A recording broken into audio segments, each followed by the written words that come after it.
Orgasmus. Dies ist ein aufrichtiger Text, der den dreckigen Ausdruck Orgasmus verwendet.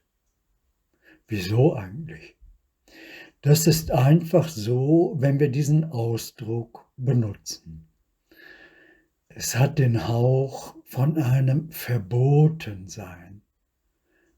Aber die Wahrheit ist eben auch anders, als es sich die Scheinheiligen wünschen. Um einen Orgasmus anstreben zu wollen, braucht es eine besondere Energie. Man könnte sie als Sexualenergie bezeichnen. In unserem Alltag realisieren wir bzw. streben wir an, einen Orgasmus zu erfühlen, zu durchleben. Das tun wir primär und gesellschaftlich gestattet in einer Partnerschaft. Es ist unser Sexualleben. Als Mann möchte ich es mal so beschreiben.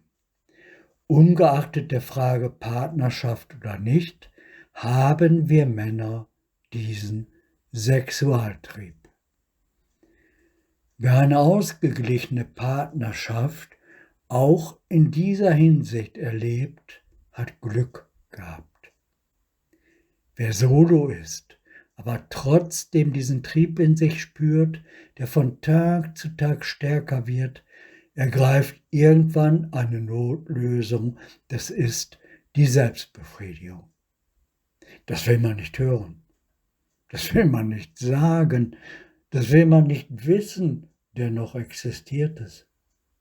Diese Sexualenergie ist unterschiedlich stark verteilt.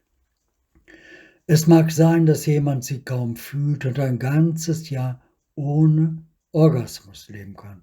Es ist egal. Beim anderen ist sie aber vielleicht so stark, dass er nach einigen Tagen gar nicht mehr einschlafen kann. Da ist diese Power-Energie in ihm. Sie versucht all seine Energie auf die Befriedigung des Sexualtriebs, den Orgasmus, zu lenken. Um diese Situation zu lösen, greift ein Solomann oft zu der Selbstbefriedigung. Gar nicht um des Orgasmus willen, sondern um endlich einschlafen zu können. So hat die Natur es geregelt bzw. ermöglicht. Niemand möchte offen darüber sprechen. Vielleicht zwei Männer in der Sauna. Weil ich dieses Thema sehr interessant finde, auch im hohen Alter, werfe ich es sozusagen auf den Tisch, damit es ins Licht kommt. Weil ich ein Mann bin, kann ich aber nur für Männer sprechen. Es wäre anmaßend von mir, wenn ich für die Frauen spräche.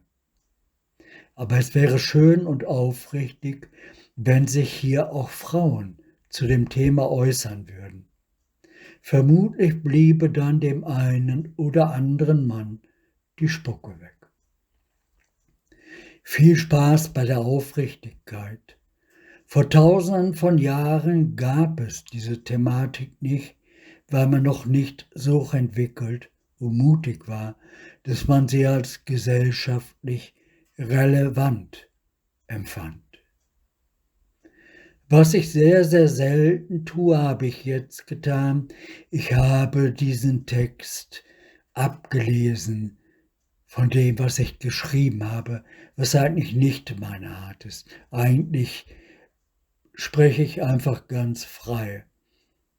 Aber dieses habe ich jetzt so gesprochen. Also, und liebe Grüße von mir, Andreas, der auch ein Pädagoge ist.